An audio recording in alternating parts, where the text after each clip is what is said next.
Welcome to the Sober Awakening podcast, where we empower individuals to cultivate a sober mindset and deepen their intuitive connection to the divine spark within. I'm Tim Lyons, the president, CEO, and founder of Sober Awakening, a 501c3 nonprofit organization dedicated to providing inspiration, resources, and community support for sober-minded individuals seeking spiritual growth and purpose. Please note that Sober Awakening does not have a financial relationship with any businesses, products, or services mentioned in this podcast. Any mentions are shared solely because they align with our mission to support your journey towards sobriety, self-discovery, and spiritual fulfillment. Now let's dive in and journey toward a life of clarity, connection, and empowerment together.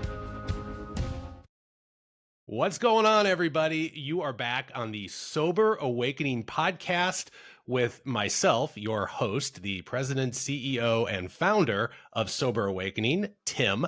And I am here with my new friend, Chrissy Janiga.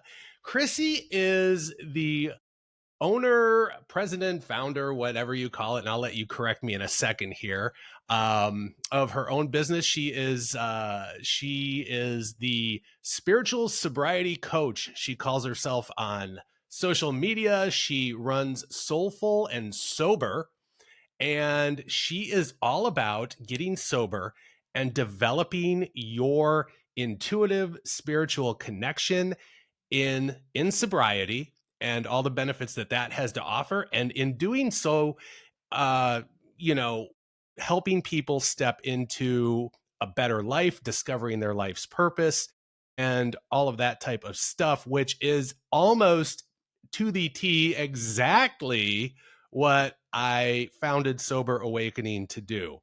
So I saw Chrissy on TikTok. I looked at some of her content, and it was like not but 60 seconds to where I was like, I have to send this woman a message and see if she wants to be on my podcast. So here she is. Chrissy, thank you for blessing us with being here today. I'm so excited to have this conversation. And now you get to correct me or fill in anything I left out. Oh, I think you did such a good job. Thank you for having me. I'm so excited to be here. Awesome.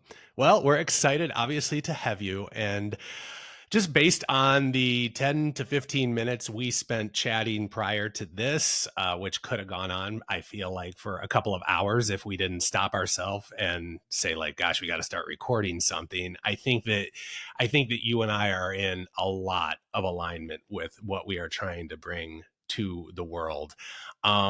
First of all, you are sober, correct? Are you completely abstinent sober, or do you do anything? Where are you at with sobriety? So I have not drank since 2022. The most that I do is like lion's mane, like functional medicine, like that kind of thing. But I don't do drugs or anything like that. So, but yeah, I've been sober for a couple years, and I think it's just like the best thing ever. I don't ever want to drink again. Isn't it amazing?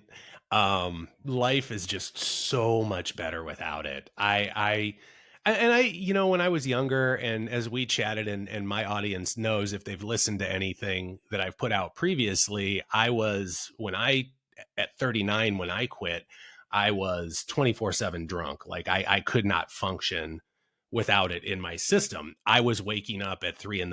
and drinking, and I could not deal with life without having alcohol in my system. It's just so much better without it. I can't even express how much better it is. But I also hear from people like yourself that maybe weren't at that point, how much better life is just taking alcohol out of it completely. So let me kind of jump in here with your sobriety. You say you got sober in 2022. You stopped drinking in 2022. What led up to that decision? Where were you at? Like, what were your drinking habits or other substances, if there were, and you want to discuss that? What's the history of Chrissy when it comes to recreational use of alcohol and or other things? So I was a social binge drinker. That was really the big part of it was the socialization. I never really did a lot of drugs. I mean, in my lifetime, I have done pot before, but it wasn't something that I enjoyed doing on a regular basis. It was here and there, but I just never enjoyed it. I never did any really hardcore drugs. I was very scared that they put holes in my brains. Or my brain. I don't know why I thought that, but that's what I thought. But I started drinking not like all the time, but when I was younger, I remember the first time I drank, it was with a bunch of people. I wanted to impress them. I had no tolerance, so I puked, and it wasn't the greatest experience. And throughout high school, it would kind of go a little bit here and there. I would drink sometimes, and then I would not drink. I really actually enjoyed not drinking for the most part, which is kind of funny now that I look back. Meaning, I like to feel Not good. me. I needed a buzz, whatever I did, but go ahead. No, but I went to college, and it was a huge part of my socialization in grad school. I remember waking up sometimes and being so hungover, I was shaky, felt like I was gonna puke, dizzy. It was so bad. So when I tell people like, yeah, I wasn't drinking every day, but were my drinking habits healthy? No, not at all. But kind of what happened when I got into my 30s, that's when things started kind of really opening up for me, where I started thinking about how much I didn't want to drink.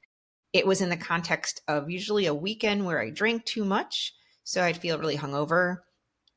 And also, I had one particular summer where I blacked out a lot, and it was just utterly embarrassing. I would do things I would never do. It was just awful. And I felt really bad about myself. Like, why can't I get this under control? What's wrong with me?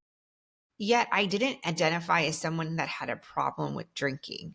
And what I mean by that is, I think in my mind, I thought you had to be this rock bottom person, and I envisioned like my dad actually is recovering alcoholic, and that's what he would call himself. But so I thought, well, I'm not like that. I'm not like that person, and I just socialize and drink. I don't drink Monday through Sunday, so I just don't have a problem. However, it was a problem, right? So like it was this disconnect with, I thought about not drinking, but I then my mind took over, and well, you're not that bad. There's like everybody drinks like you drink, but for some reason you just can't handle it. So you got to fix yourself first. It's a me problem. So this went on for quite a few years. And as I got older, my sleep was disrupted. I would wake up, especially in the summertime after drinking red wine, like sweaty, like really messed up. And it wasn't that I was drinking every time just to black out. It wasn't like I purposely did that. And then I went through this period where I'm like, well, I'm just really sensitive, not knowing how bad alcohol was for you. I didn't know the things I knew now. But for me, it was like this emotional roller coaster. I would drink sometimes and be fine, right? By fine, I wouldn't black out or do something stupid. Like I would remember things, and the night seemed to be, it went well. So I'm like, see, okay, I got this. And then another time I would cry or not be able to handle my emotional state. And that was kind of what really got to me. When we moved to Florida in 2021, I started drinking more because it was fun and it's warm. And that's what you do when you go on vacation, right? Or when you do something, you kind of associate drinking a lot of times with nice weather, all those types of things. However, there was a New Year's Eve where I got, again, really emotional. I was crying. The problem with this one was I actually remembered it. I remembered it, but I couldn't handle my emotions. So I'm like, I have to change something. This is ridiculous.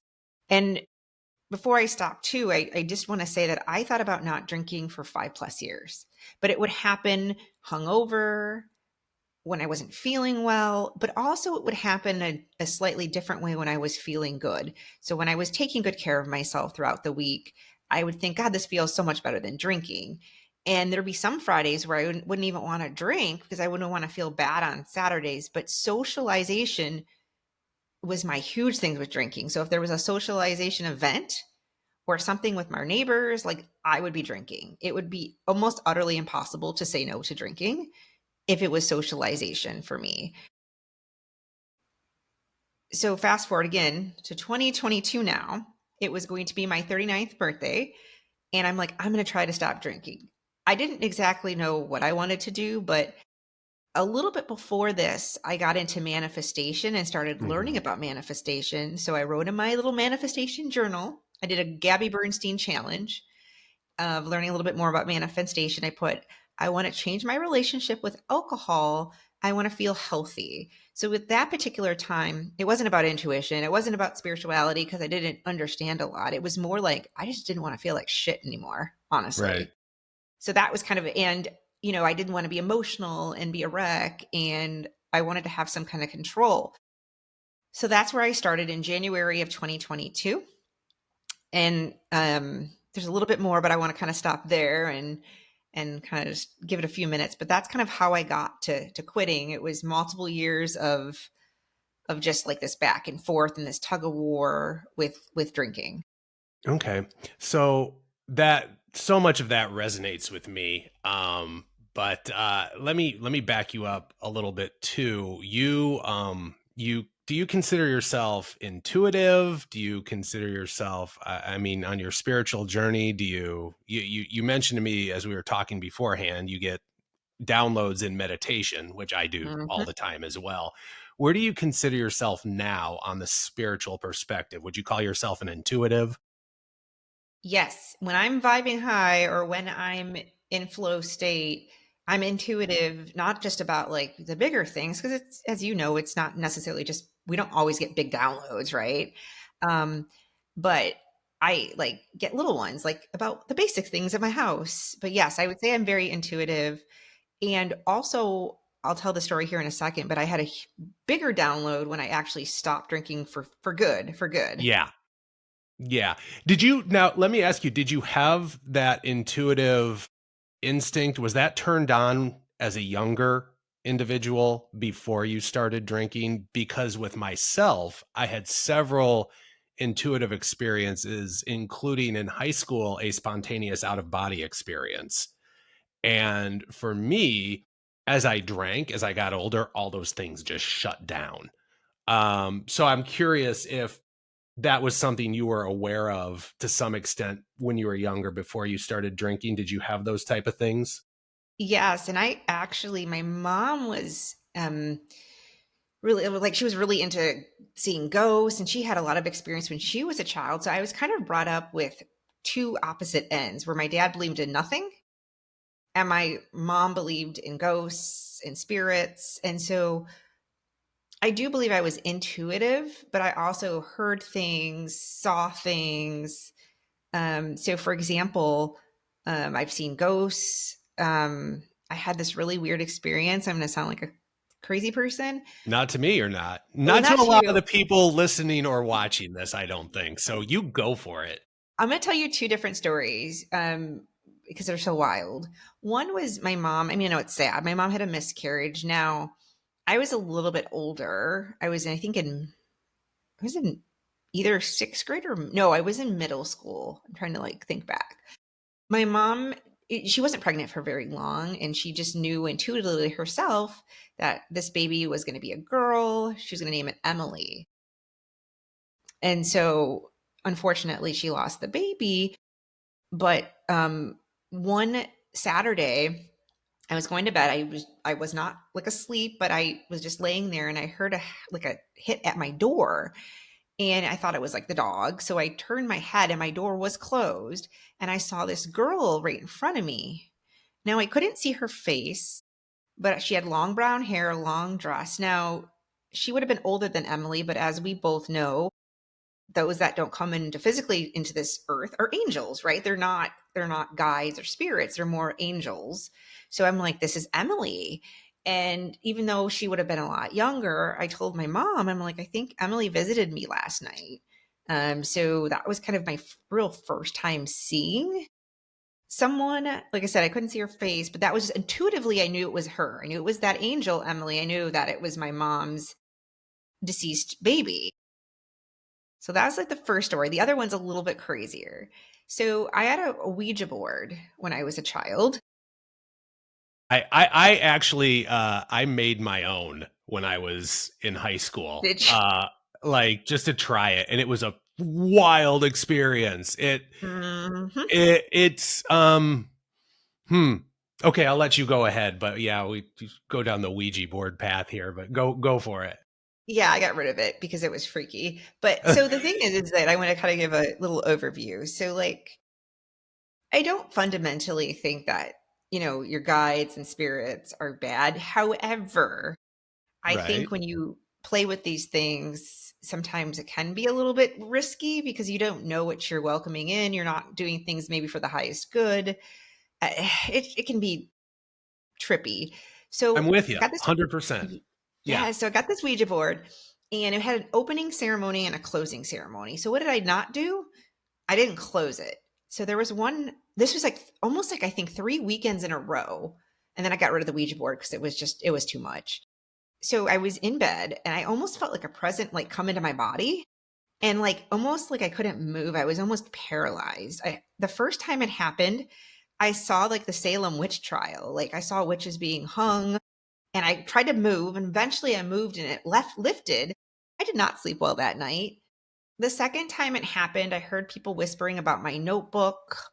And the third time it happened, it was like spinning around. The room was around and around and around. And then I believe it tried to happen to me one more time, but I moved a bunch and wouldn't let it happen to me. I ended up getting rid of the Ouija board and it stopped. So I think potentially I was trying to have somebody. Now I know it wasn't necessarily bad or good. It was, I think, someone trying to show me something, and I was just kind of this vessel that was open. However, it scared the shit out of me as a Yeah. child. Yeah. Yeah.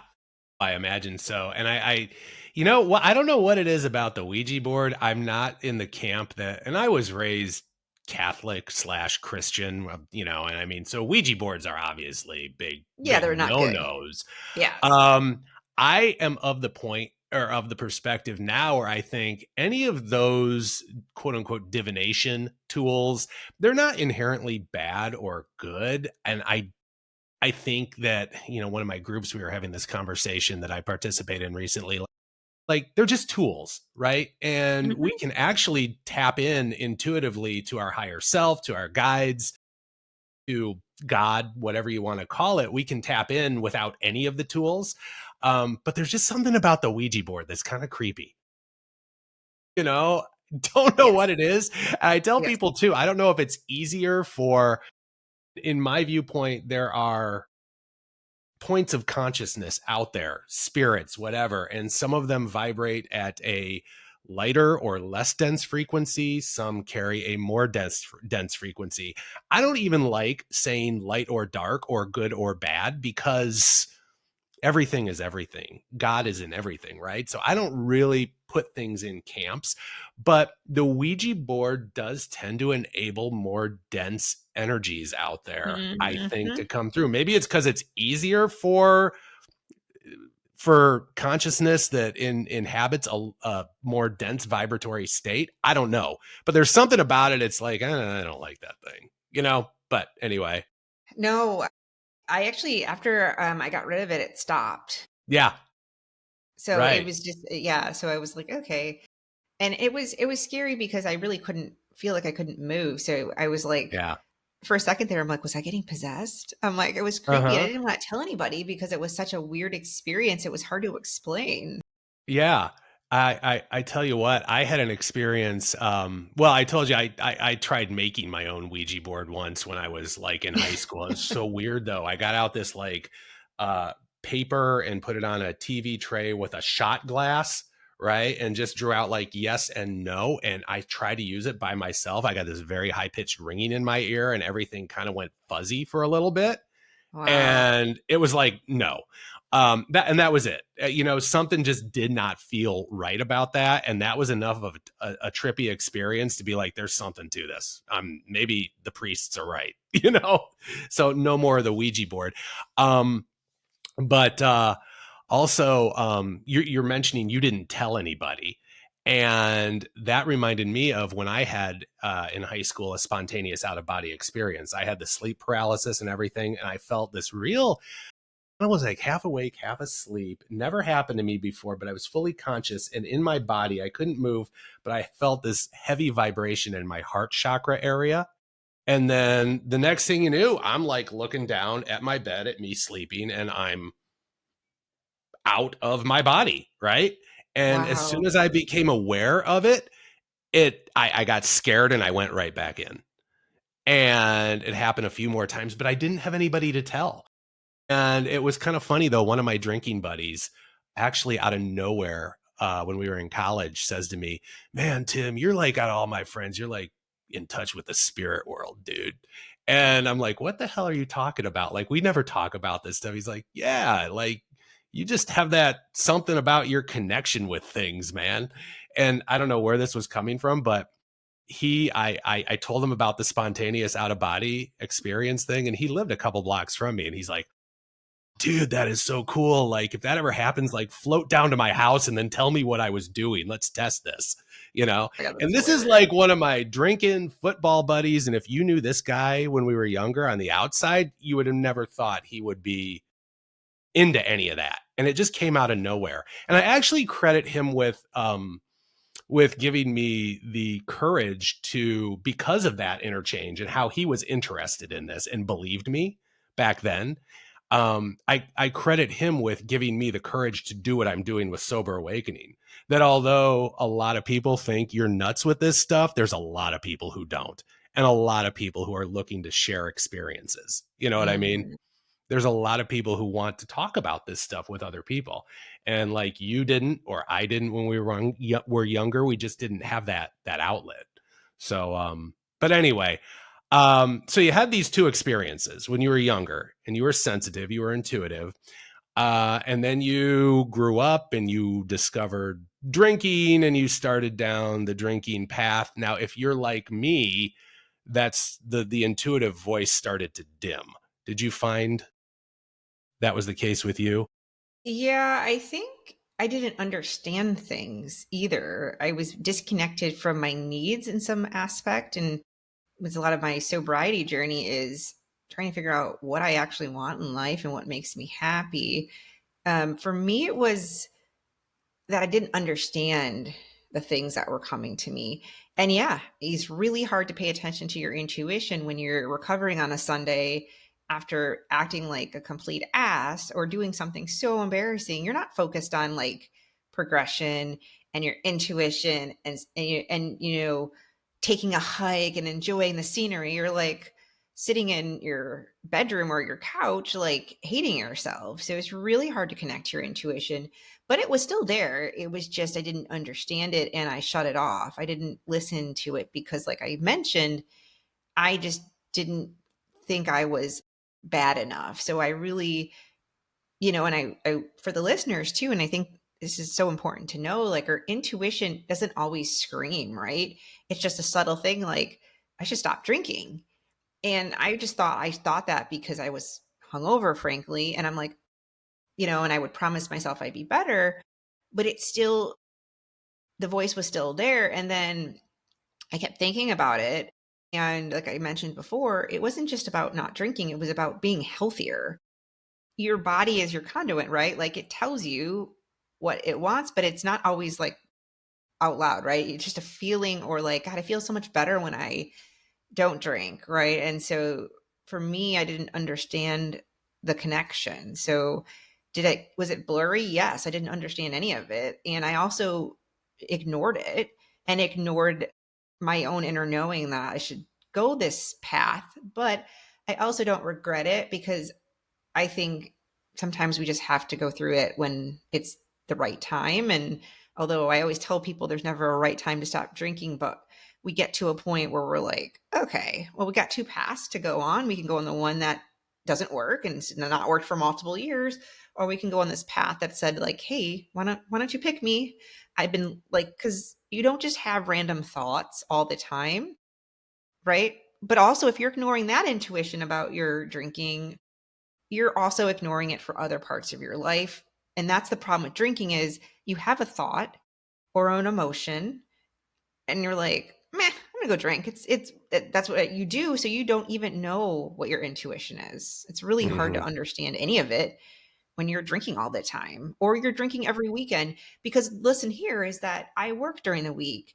You get to the rat race, right? So on Friday or sometimes Thursdays too, for me, it wasn't always just the weekends, but Fridays, Hmm.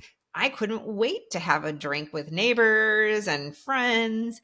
And it became something that was just exciting. And so, was I numbing out too? Sure. I just didn't understand it. Right. Right. So let me ask you, you mentioned you got to a point, you had like 1 year where you blacked out quite a bit. Was there any one huge catastrophic event that was like a white light event for you that was like, I have to stop drinking, or was it just something you just decided one day you were just sick of?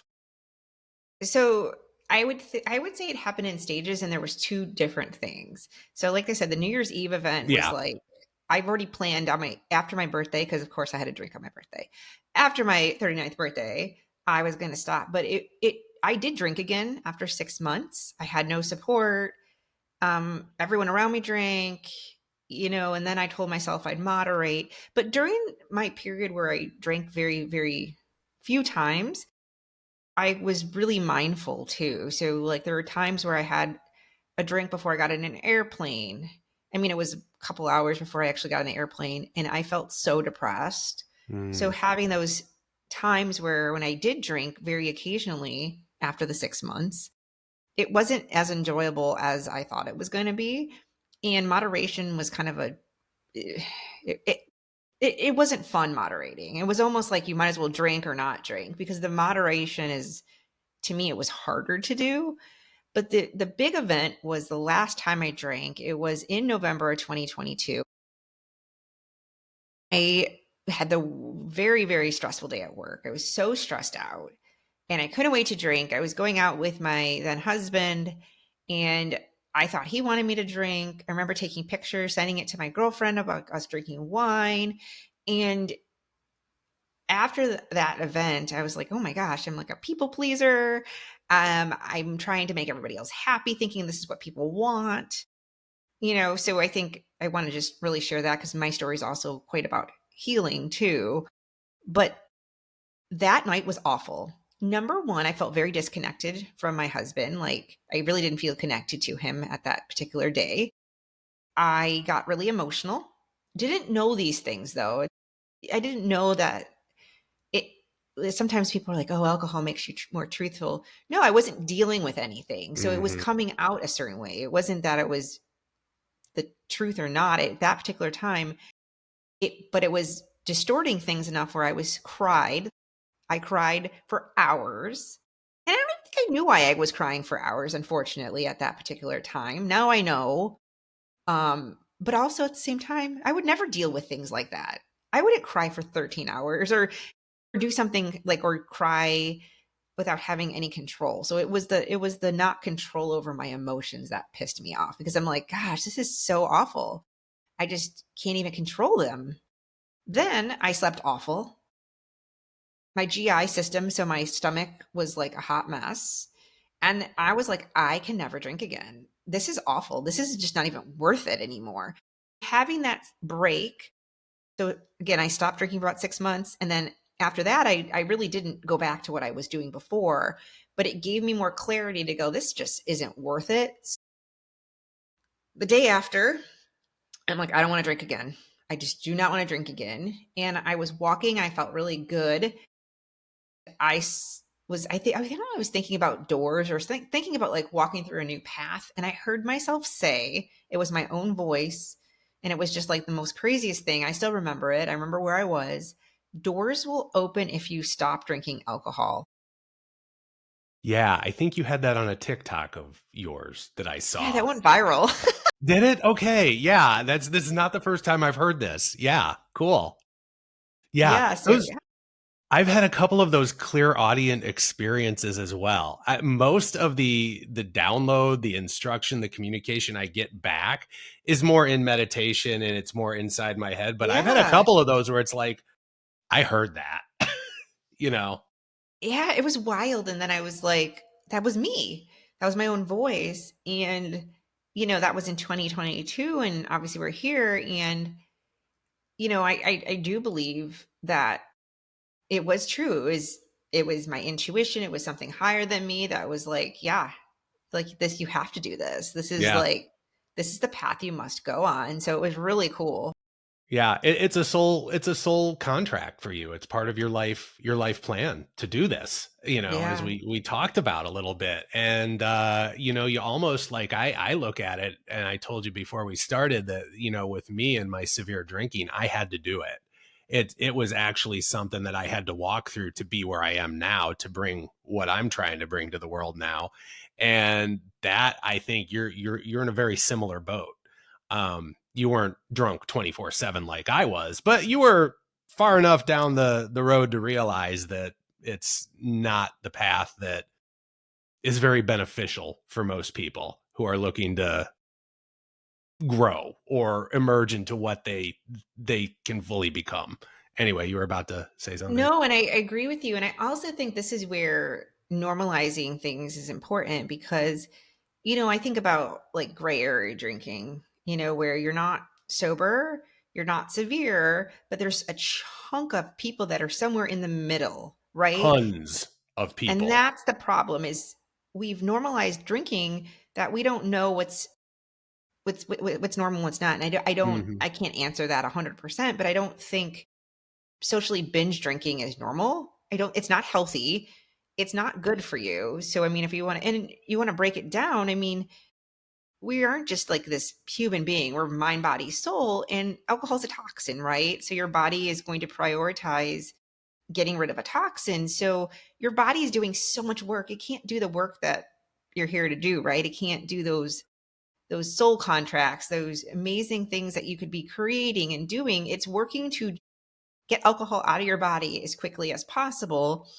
And so I think sometimes when people are like, "Oh, intuition and all this," I go, "Yeah, but like if you think about it on that kind of level, your body can only do so much. Your mind can only do so much. We do have a point where we get exhausted and we're not necessarily channeling 24/7, Mhm. but your body needs time to recover and rest. And when we're drinking or doing drugs or whatever somebody's doing, it's just working in overdrive. It can't do what it's meant to do. And your brain can't either. Your brain, I mean, we're not going to go down probably a rabbit hole of how bad alcohol is, but, you know, when I look at like your intuition, what helps it is what you do with your life, what you eat, what you drink, how do you take care of yourself? Mhm. Those are really important components to living an intuitive life.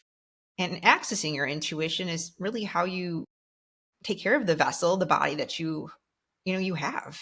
Yeah, your body is such, and we talk about Ouija boards and things like that being tools to tap in. Your Mhm. body is the primary, I feel, the primary best tool that you have to Correct. tap into your intuitive self, whatever's going on out there, from your brain to your physical, down to your limbs, to your chakras and how they communicate with the body and everything like that. So the healthier we keep it, the more intuitively sensitive we are.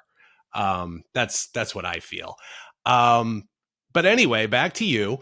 So once you decided you wanted to stop drinking, you had intuitive experience as a child or when you were younger.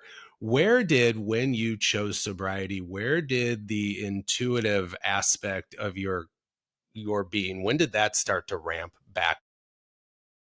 So, uh, so in 2022 November is where I got sober, and Mhm. now we're into 2023.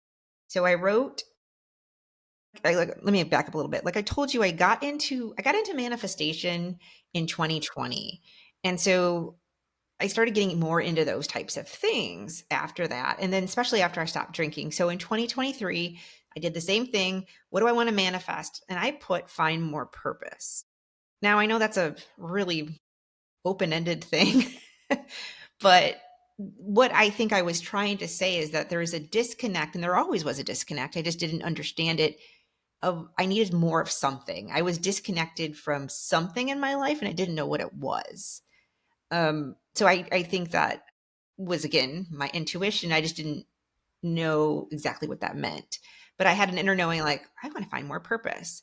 So when we, and you'll understand this, and so will some of your listeners too, but when we tell the universe, I'm ready for this change, I don't want to drink anymore, I want more purpose, I'm telling the universe, help me find it. But then I had that intention, okay, I want to find more purpose. So I found this program in 2023 that helped with purpose. It was a program for sobriety, because one of the hardest things for me was to not socialize and drink. And I truthfully believed that program helped me stay sober, because that was still a huge part of my identity, is socializing with alcohol. So that was something I still had to work on. So I want to also make it clear that I had to continue doing these things and staying in a sober space so I could stay sober. And then secondly, the program talked a little bit about purpose and about bigger things. So this is where I got really introduced to dreaming big. And what do I want to do now that I'm not drinking? When I never really thought about that before. So because I put that intention out there, A, that program came to me. B, then I'm like, well, what do I want to do? And at that time, I'm like, I want to write a book. And I'm like, I want to write a kid's book. And these were all things that I thought about taking a walk. And then I bought this little teeny notebook. It's my little intuition notebook where I'd write down random things. And it's very cool. By the way, I highly recommend doing that, because you can look back on it and you're like, whoa, this is so cool. So I'd put like my intuitive hits. If they were small, big, it didn't really matter.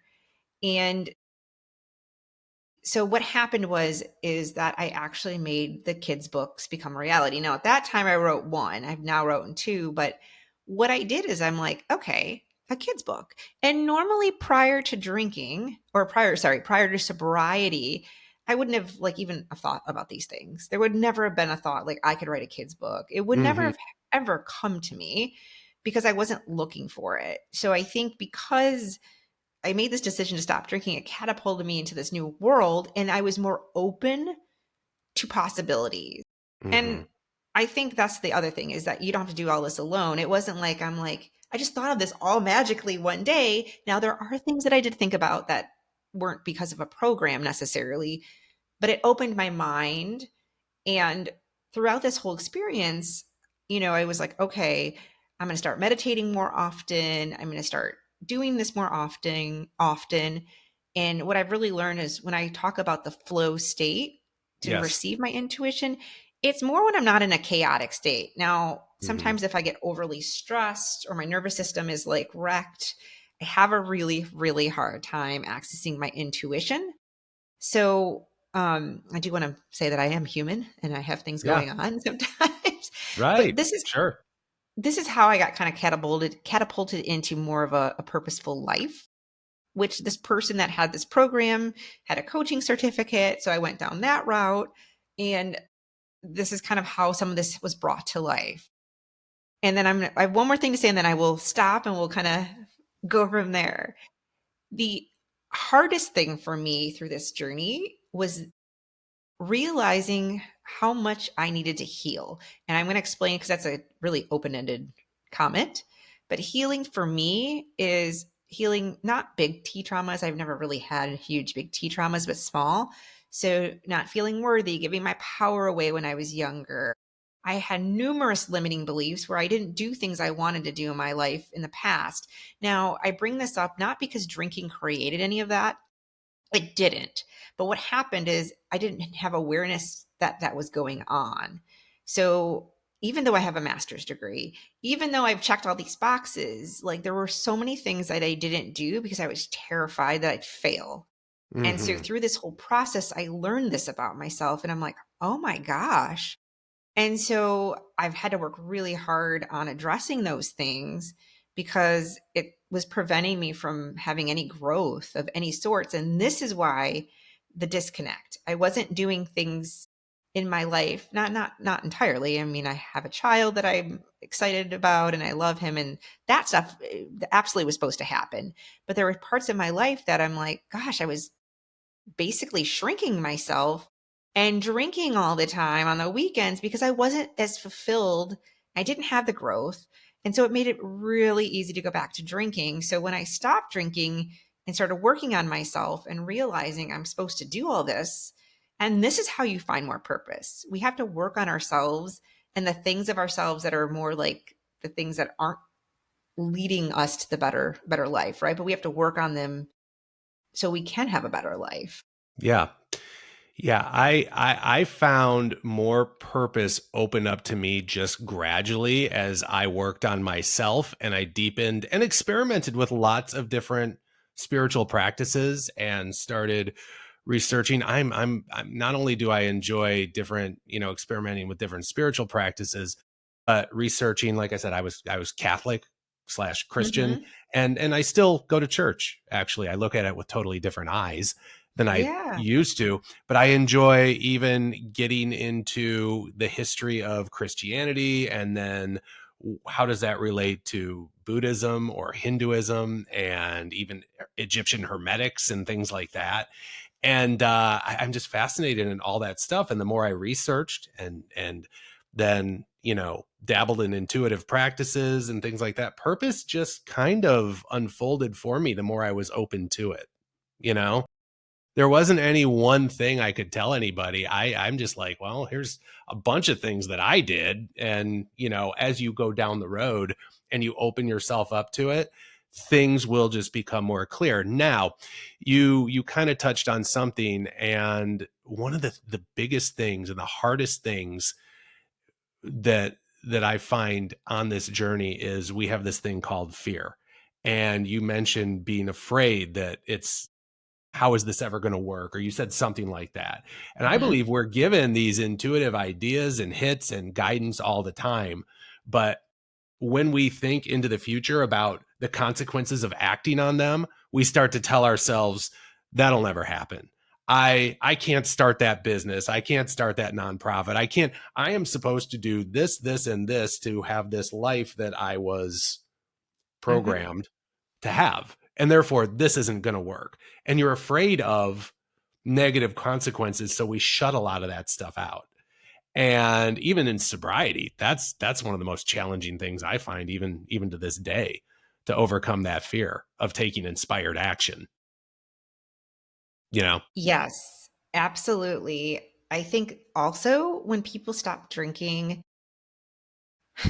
I mean, it depends on the person. Obviously, everyone has quite a little bit of a different journey, but the things that make people want to go back to drinking is the emotions, right? The things Yeah. that we're not working on, that we didn't know was going on, and we have to have awareness. But the fear, because even now, it's like I don't want to go drink again, but like I still have things that I go back to, and I think about like this. I think one is, why are we having fear, right? What's the purpose of it?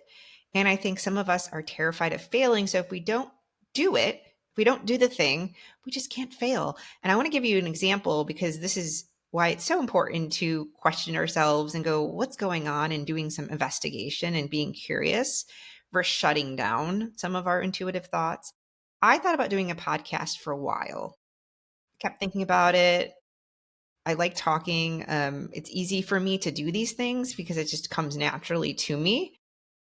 But yet I was like, "Oh, I don't have time to do a podcast." And, in what I was saying is, I don't want to fail at doing this podcast. So if I don't start it, I can't fail. But then when I look back and zoom out, well, what your podcast can be whatever you want it to be. You can post once a month, you can post whenever. So the time commitment, there was not an issue with time. It didn't matter. It was the issue that it was scary because it was new, and our brain likes us to keep us safe, and we don't. And we see sometimes new things as threats. And if we just normalize, okay, this podcast isn't scary. It's not threatening. We're safe. We're not going to like Hmm. blow up. We're not chasing a saber-toothed tiger. We're literally just living the day to day. And this is where understanding the nervous system, and obviously this would be a whole nother topic, but the nervous system and how that works with taking big, bold moves and the unsafe like feeling versus it's not unsafe. It's okay. So this is the thing, is that fear also is a control mechanism. If I just I can control everything if I just kind of predict everything and do all the things. And if I worry about this maybe won't happen. I'm trying to control it because it's going to probably happen. So if I can control it too, I can be prepared for it. So the mechanism too for fear is let's control everything because I'm scared. And then what we're doing is we're not being open to anything. It's really hard to get the good, divine guidance, to access our intuition. If we're like, well, this is going to be bad, this is going to happen, we can't do it. And then you're not looking for the things that could potentially come in for you. So this is definitely something people need to work on. And I say that because I've still do. And I've worked a lot on it because if the universe, like you said, is giving you these downloads, you need to do this, you need to do this, it is up to you to say, okay, you're right, I got to do this. But if you don't do this, which again, we have free will, we all have free will, but you could potentially block yourself from making huge strides. And then there's a ripple effect. Who could you Yeah. help? Yeah. In your life, bigger picture. So sometimes I get out of my head because I'm like, Chrissy, you're worrying about things that are super ego-y, meaning that I'm getting more so into my head versus, but what if you help someone? Who cares if that doesn't go well? Who gives a crap? So it takes time. And I think a lot of times it all begins in our childhood when you were maybe put down for something, you were told you weren't good enough. And we take it to our adulthood and then we're terrified, but we just keep drinking and we have no clue that underneath all this is just someone that needs to heal so they can make a bigger impact and they can actually live a more peaceful life at the end of the day. Yeah. Yeah, there's so much there. Let me back you up just a little bit. When you started, you had quit the drinking, your intuition started ramping up. You were already doing a lot of things with the manifestation and things like that, and Mhm. letting things gradually unfold. How has that grown? What are your current practices right now? So I am someone that's like a morning person as far as like Hmm. I like to do more of my morning practices before I work out. So it ebbs and flows on kind of my mood, but I like meditation. I don't do hours of meditating, but I've also been getting into breath work a lot. So Hmm. um, I'll do sometimes a breath work session and that'll be it. And sometimes I'll journal after that because I find breath work has been really helpful. It gives you almost like a natural high, but it's been kind of helpful for me to channel sometimes. Um, so sometimes like journaling is like a little bit different when I do breath work. But sometimes I'll do breath work, a small breath work session and go into meditation because sometimes you got to chill your mind out. And when we get into the breath, we're more into the breath and not in the mind. And we can slow down. But yeah, I like meditation. I sometimes journal. I pull an oracle card. It just kind of depends on the day of the week. Um, so yeah, those are, and then usually I'm someone that has a particular spot where I do my meditations. um, I do sometimes script. What I mean by that is talking in like present tense, like pretending like things have happened for me that actually haven't happened for me. Right. um That goes and back I to the find that whole to be, manifestation type philosophy, yeah, right? yeah, yeah. And I think so those are some of the things I do. I also like to do at night to think about the wins, some of the wins I had for the day, because your brain again likes to look at some of the negatives. It's just sometimes how we are. So it's a good way to train you to start looking for things that are positive. I mean, it could be the smallest thing. I took a 10-minute walk. It doesn't Yeah. have to be like, something crazy big. And Yeah. gratitude, I like gratitude, but not just to check boxes off, to really think about what you're grateful Hmm. for. Um, like not just be like, oh, check the box, but like, why are you grateful for it? So, and again, I sometimes do that at night just before I go to bed. It takes like seriously 5 minutes. Yeah. You mentioned something, channeling, and we were talking about that before we started recording. And just a lot of people listening to this are going to know what channeling is, but some don't, or some have a misconception about it. And if you go online and you look up channeling or channelers, you're probably going to find these very well-known mainstream people that have um entities or whatever it might be, angels come in through them and speak through them to the masses and everything like that. And that's great. But I tell people when it comes to channeling, we are all channels for divine knowledge. We're all connected to source at any time. It's just a matter of learning to listen. So, for instance, when I was raised as a Catholic Christian, we're always taught to pray, and the prayers go upward. They are, thank you, God, God, please. Thank you, God, God, please, I want this. Thank you for what I have, God, I want this. And there we go. Father, Son, Holy Spirit, we're done. But we are never taught to sit and listen to what comes back in. And Yeah. once you learn how to do that, you will get all the instructions that you need. And whether it's just you learn how to identify it in your own inner heart when you're in meditation, or it helps you to do things like journal right after you're done meditating, or maybe while you're meditating. Some people obviously call that automatic writing or whatever, but writing down what's coming to you.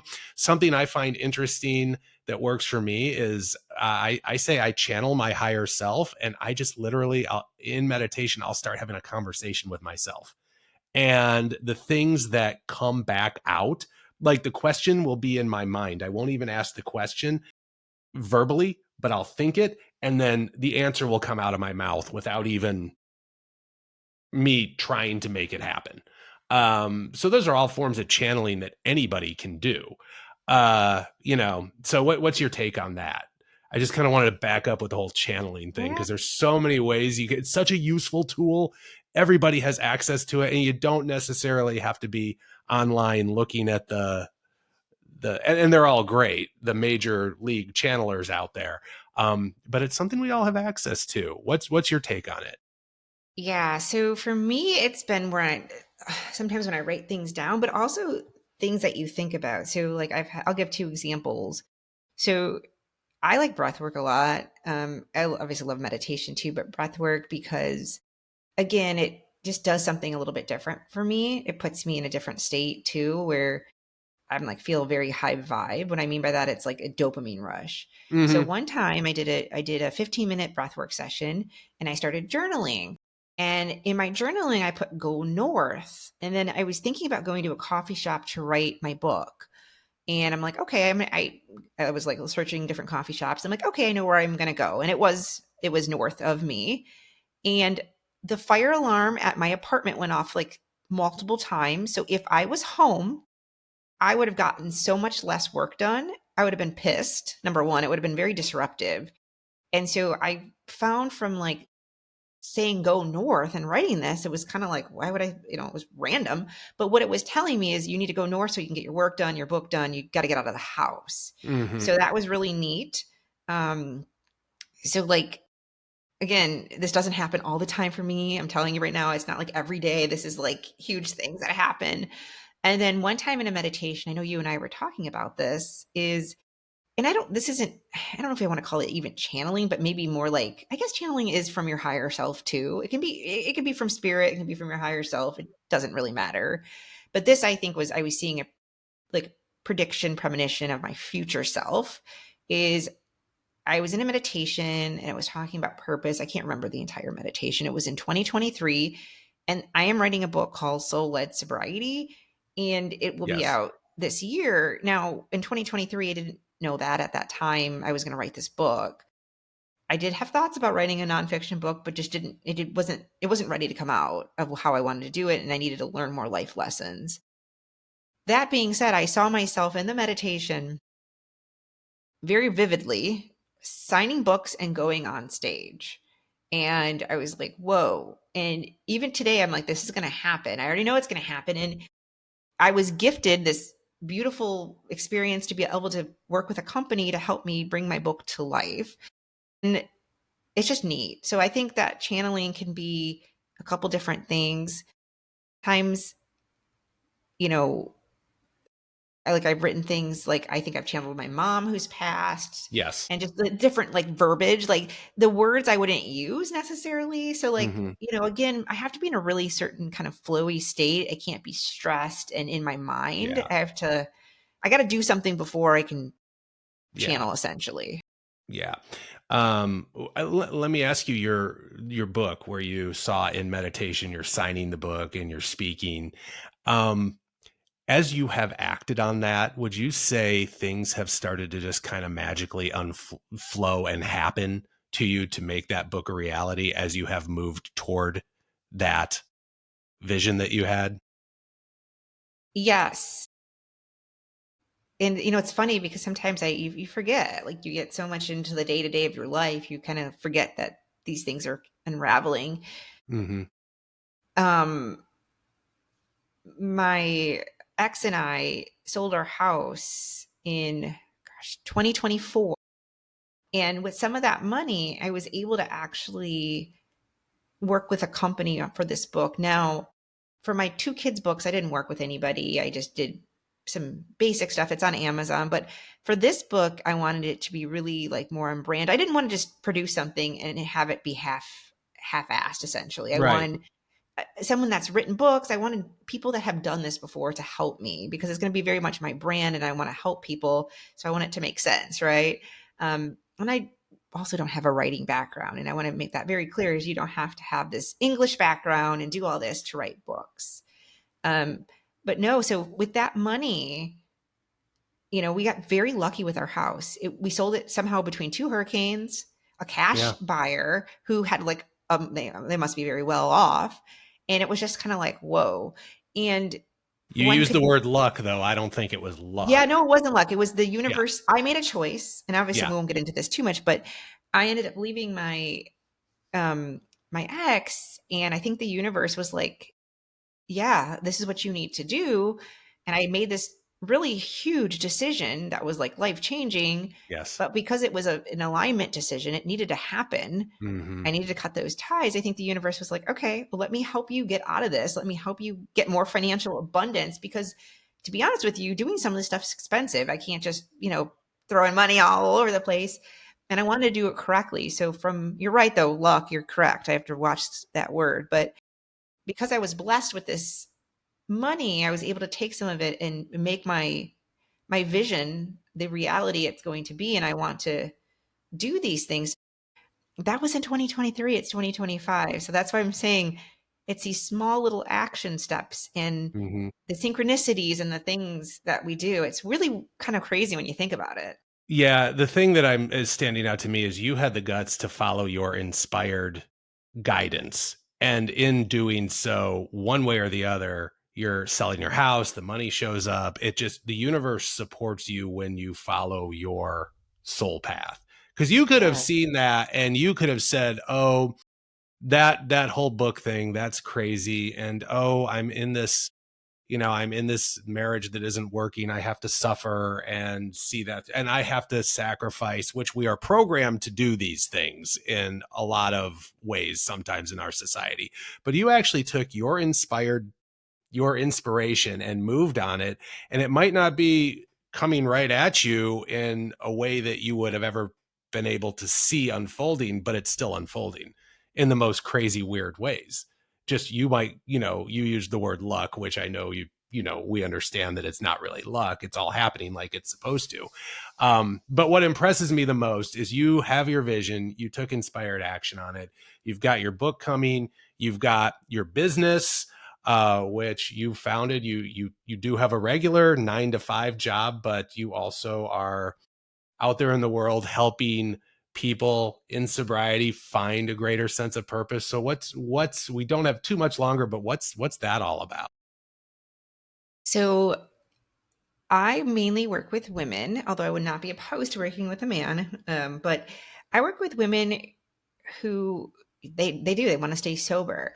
Mm, And it's interesting because a lot of times they can't think about these bigger things, but there's always something bigger, right? The drinking is just the removing alcohol is what's needed for them to have a better life. And I think that it's a very purposeful thing because I know what it feels like to be on the other end. And I always tell people alcohol blocks just abnormal amounts of things that you need for your life to be abundant. And so I like to help people obviously there's practical things like, the feelings of missing out. And there's definitely practicalities with helping people stay sober. It helps to change your brain. It takes a while to do that. But then you need to tap into what you want in your life. A lot of people are in jobs that they're just miserable in. They ignore the So many relationships that people. are destructive. Like I meet so many women that don't even, and I understand it. I totally get it. It's easier to ignore these things than work on them. So when we get sober, we have to start working on like what makes us happy, what lights us up. And yes, it might not be writing books for some people, but it might just be, I want more peace. What do you want? And I think this is the big way for people to stay sober is doing it in different levels. I always say, first off, there's practicalities, like I said. Second is finding what is your purpose? What kind of legacy like do you want to leave? And who do you want to become? And really this is like a soul purpose, right? Like to me, removing alcohol, sure, there's pain. We all have pain with removing alcohol. That's why we want to stay sober. We don't like the way we felt. We don't like the way our life was. But there's a bigger mission in this. And I think once people can see that, like the longer they stay sober, it makes sobriety like just like a non-negotiable. And that's what I want to teach people. I want people not just to stay sober. I want them to live like this abundant, rich life that gets to impact so many other people than just themselves. Oh, yeah. And it's all there for you once you make the conscious decision to take the alcohol or whatever it is and move it from your life. Um, Let me ask you one thing from your perspective. If somebody's watching this and they say, man, I love everything I hear, I'm ready to go out and start applying something right now. What is the first practical thing that you could give to somebody that they could do right now um, to start walking a more purpose-filled and intuitive path? Like for me, I would say my big game changer was meditation. Picking that up. Where would you tell people to start where they could just start today? Yeah, I would pick like one practice that feels good and start integrating that more. And then buy a notebook and write down some of Mm. your intuitive thoughts. Even if you don't have to act on them, write them down, but pick something that's kind of I call it a soulful practice. And anything can be a soulful practice, right? If you want it to be. So pick a meditation. You can go into YouTube. They're free. Do 5 minutes, do two All minutes. It over the doesn't place. matter. Yeah. Breathwork by Sandy is also another free one on YouTube. Do a 5 minute breathwork session. See kind of just play around and see what works. Because sometimes some people are like, I just don't like to meditate. And be careful because sometimes you don't know if you don't like to meditate. You just haven't Hmm. figured out the right meditation. But if Yeah. you truthfully want to play around, try breathwork, either a meditation or take walks. Like walking outside if you're able to, if the weather is going to work for you.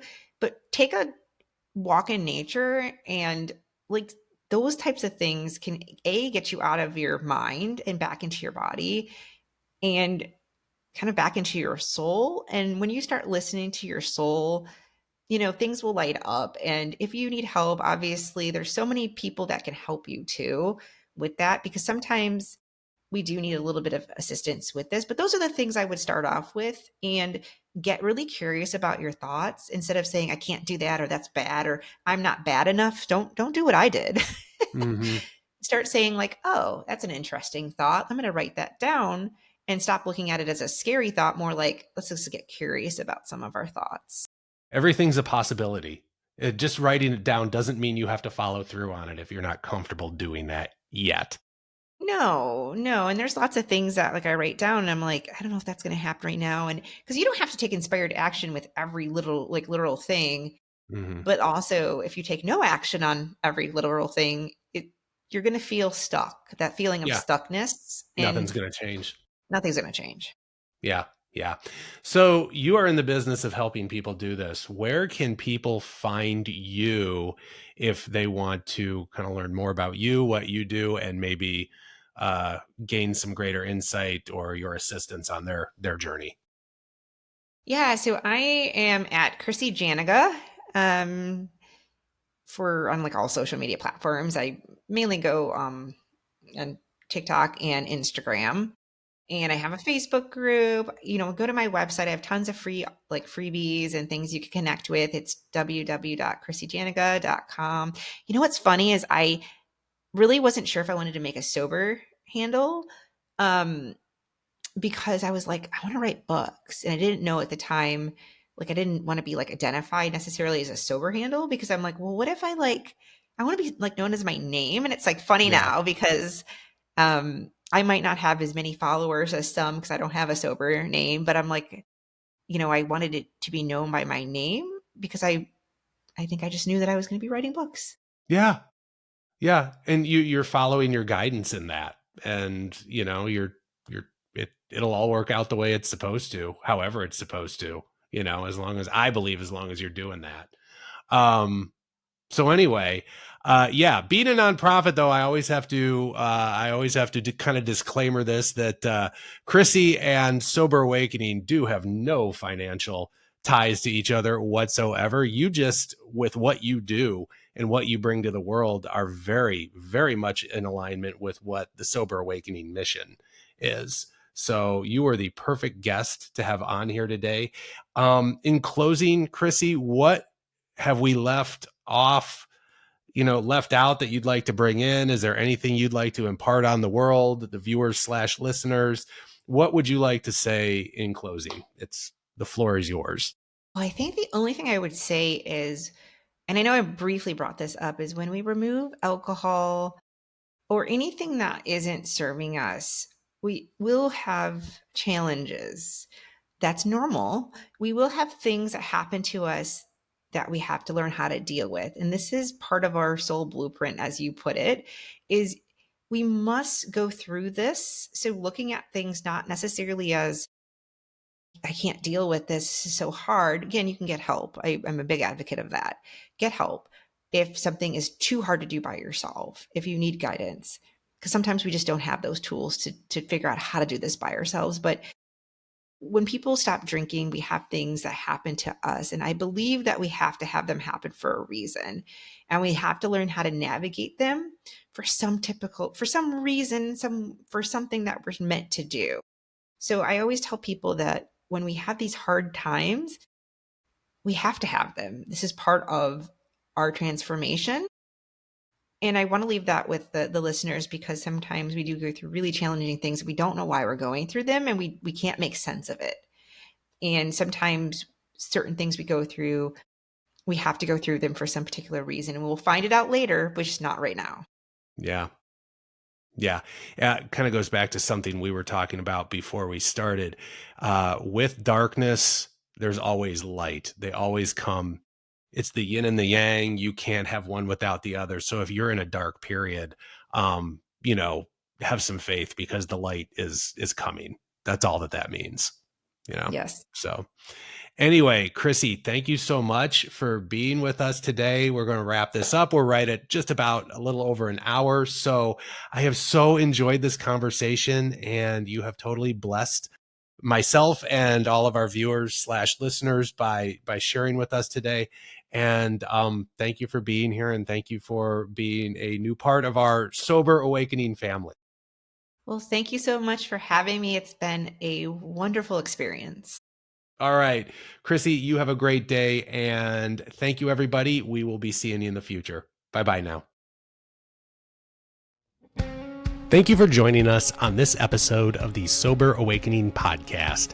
We are so grateful and excited that you're part of this journey.